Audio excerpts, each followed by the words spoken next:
สบายดีสบายดีสบัสดีพ่อแม่พี่น้องสบายดีFCเบิร์ดสุผูสุคนเนอยินดีตอนรับเข้าสู่ซองน้องตายสาวดาวคือเก่าเนาะพี่น้องมื้อนี้เนาะน้องตายสิมาพามาเบิ่งอีพ่อเฮ็ดโต๊ะนี่ก็เป็นโต๊ะใส่โทรทัศน์เด้อพี่น้องหรือว่าใส่ทีวีนั่นเองเนาะโต๊ะว่างทีวีพี่น้องก็คือเขามาสั่งเนาะแต่ว่าอีพ่อเราเฮ็ดให้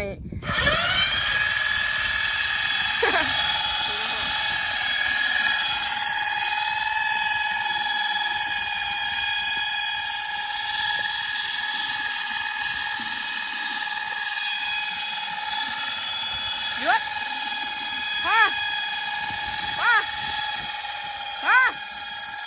ดหยุดก่อนนี่นะพี่น้องเดี๋ยวสิเป็นจังไรพ่อโต๊ะนี่ไพ่สั่งเห็ดในบ้านนี่แหละเอาสบายดีในติดนะสบายดีเอาหมัวออก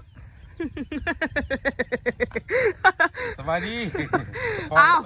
เฮ็ดโต๊ะแล้วก็ร้องเพลงเด้อเพราะว่ามีคนFCเพิ่นมาให้พ่อร้องเพลงให้จบก่อนเอาโต๊ะนี่แม่นราคาเท่าไรโต๊ะนี่จักแล้วจักสิได้เท่าไรพ่อหันในใจพ่อก็จะได้1,100หมดแล้ว1,000 บาทบ่1,000 บาท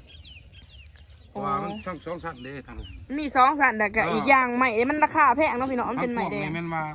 80โอ้เป็นจะได้พี่น้องทางยาวนี่แม่นแมทจักพ่อบ่จักฟุตจักยังบ่จักมีหากแต่ว่าเพิ่นอยากได้1,000 บาทเนาะหากแต่ว่าบ่หารเบาราคานํเขามีแต่ว่าเขาให้เท่าไรก็เอาเท่านั้นเนาะพี่น้องนี่เนาะพอได้เฮาเฮ็ดพวกแน่นานี่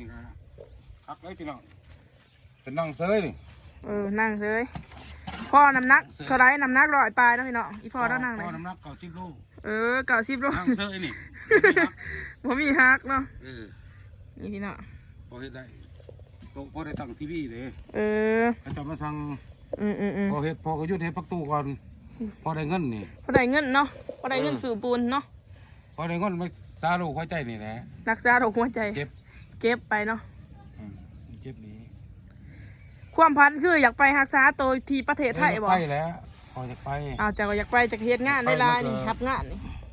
มื้อนี้ก็เจ็บ2 เทื่อพี่น้องเอ้ยเจ็บหัวใจเหรอประตูสิบ่แล้วเจ็บ2 เทื่อเอาพี่น้องประตูกันนี่เนาะ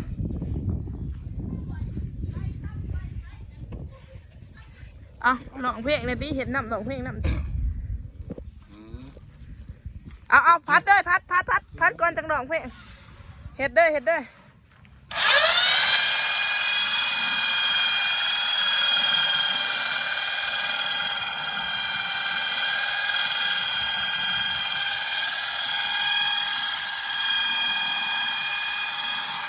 เนาะพี่น้องเป็นเห็ดอันนี้เป็นเจาะให้มันเนียนเนาะ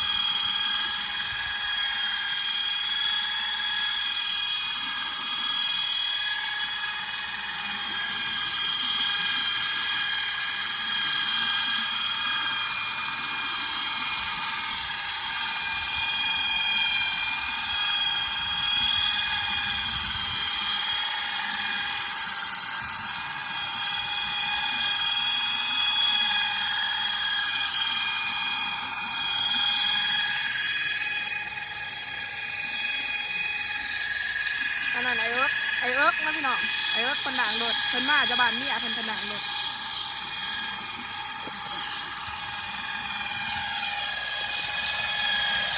นี่คือการเห็ดของเรา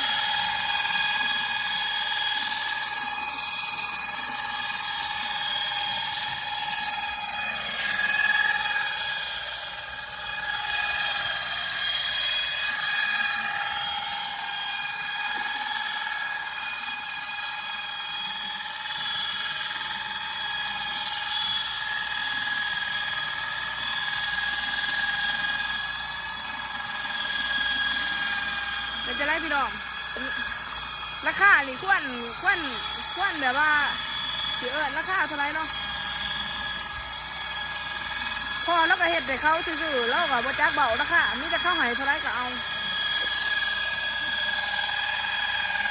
พี่น้องบอลเพิ่นเห็ดบอลเพิ่นทำงานเนาะพ่อกระเทาละอายุก็70 ปีละยังเห็ดอยู่บ่เห็ดกับบ่มีนี่ก็เป็นบอลใหม่เครื่องแล้วเนาะบอลใหม่เครื่องวะ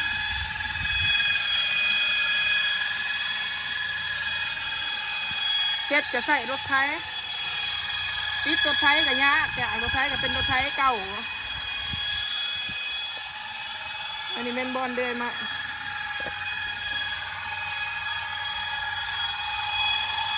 น้องใต้คิดว่าอีพ่อแล้วเจ็บเหมือนเป็นน้ำมันนี่เขาเล่าร้ายบ่เขาปอดเล่าร้ายบ่เราเห็ดแบบว่าเราเห็ดไม่ร้ายนะพี่น้องแล้วเรามักใส่ผ้าปิดปากหรือว่าใส่แมสเนาะย่านอันนี้มันไงเขาผู้รังแล้วร้ายแล้วมันไปโฮมอยู่ปอดแล้วบ่ไม่ต้องเจ็บเป็นฝุ่นเนาะ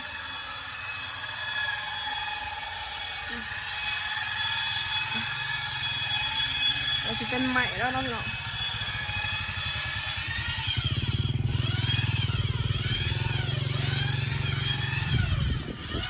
นี่ก็คือวงประตูเนาะเห็ดแดดแล้วเนาะ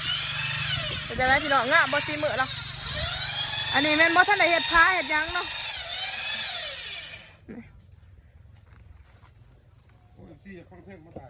เพิ่นจะพังเพลงมาให้เจ้าห้องให้จบเพลงยังก่อนจะร้องมันนะนั่งน้องพี่น้องจิบแมนบ่อันนี้แมนเห็ดใส่เฮือนตัวเองบริเห็ดขายเนาะประตูเฮือนตัวเองแล้วก็มีความสุขแหละเพราะว่าอาชีพเนาะสิเฮ็ดจังไรอาชีพก็คือเก่าแหละอย่าผ่าตีมาท่านเนาะโอ้เป็นดอกเพลงนะพี่น้องเดี๋ยวเขาสิยังนี่ก็เพื่อนเนาะเพื่อนไปเอาอยู่หัวหน้ามาไหวล้างไผ่เพื่อนล้างไผ่เลย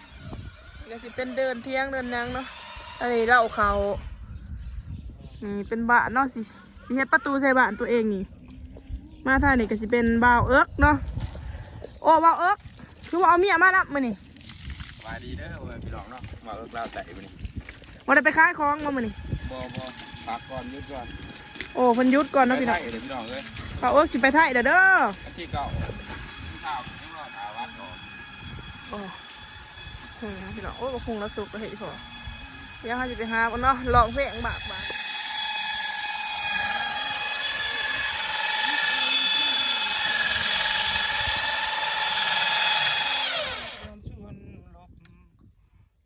คนลบลูกคงไม่ก่อพอลูกสองเมืองนั้นเนาะห้องคิดถึงพ่อมีพ่อเป็นใคร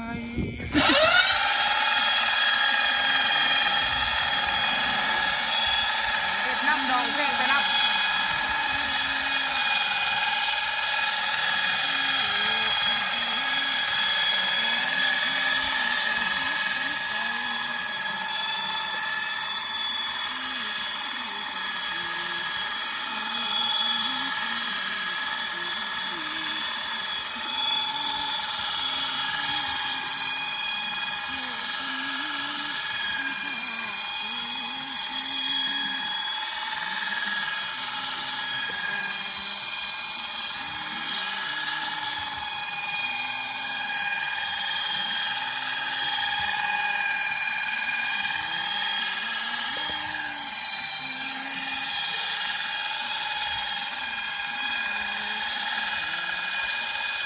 แก้วมันจะเฮ็ดผมมาใหม่แล้วพี่น้องโอ้ยพอแล้วสิเอาพ่อให้ร้องเพลงอีนั่นแก้วอันผ่อนเพลงยังก็ได้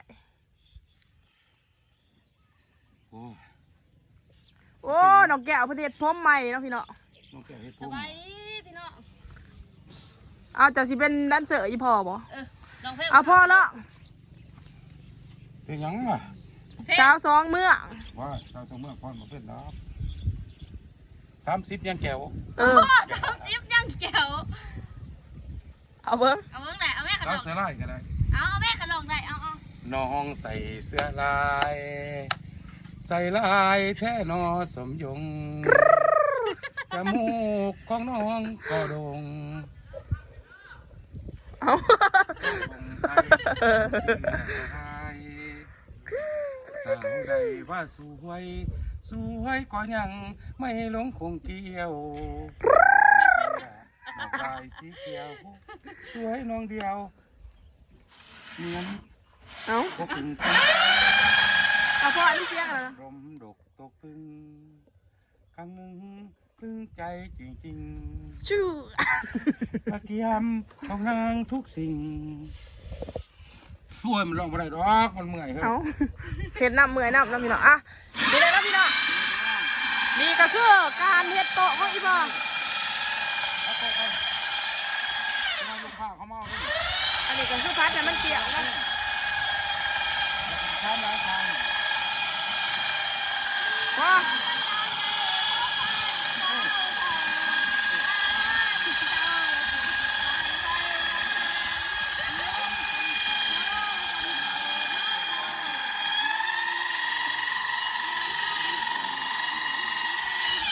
โอ้ยเขาบอกตัวนั้นตัวนั้น เอาพ่อ ปี40 ปี ก็คือนี่แม่นจะเว้าราคาบ่ได้เนาะบ่ทันได้ตกลงราคาแต่ว่า พ่อจะได้1,000 บาท โอ้ หาก เอาพี่น้องพ่อกันใหม่คลิปหน้าเด้อ ดีเลยพี่น้อง ขอบใจขอบคุณที่เขามาส้มเนาะสำหรับผู้ใดที่สนใจถ้าอยากอุดหนุนเนาะถ้าอยากให้อีพ่อไปประเทศไทยไปเนาะพี่น้องสั่งมาเด้อสั่งมาเด้อสั่งบ้องประตูกับสั่งโต๊ะเด้อเพื่อก็สิได้มีงานทำงานนะกะสิได้ไปมีเงินเฮาจังสิได้ไปเนาะ ไปน้ำ ไป มีเงินเอาแล้วพี่น้องพอกันใหม่คลิปหน้าเด้อสำหรับคลิปนี้ก็สิขอจบเพียงสำนี้เนาะถ้าอยากให้พ่อร้ายไปประเทศไทยกับเพิ่นบ่าอยากมาเอาไปแน่อยากเห็นแน่ฝากอุดหนุนแน่เด้อพี่น้องอุดหนุนแน่เด้อราคาเป็นกันเองเนาะ บ๊ายบายนะพ่อ ใช้ไก่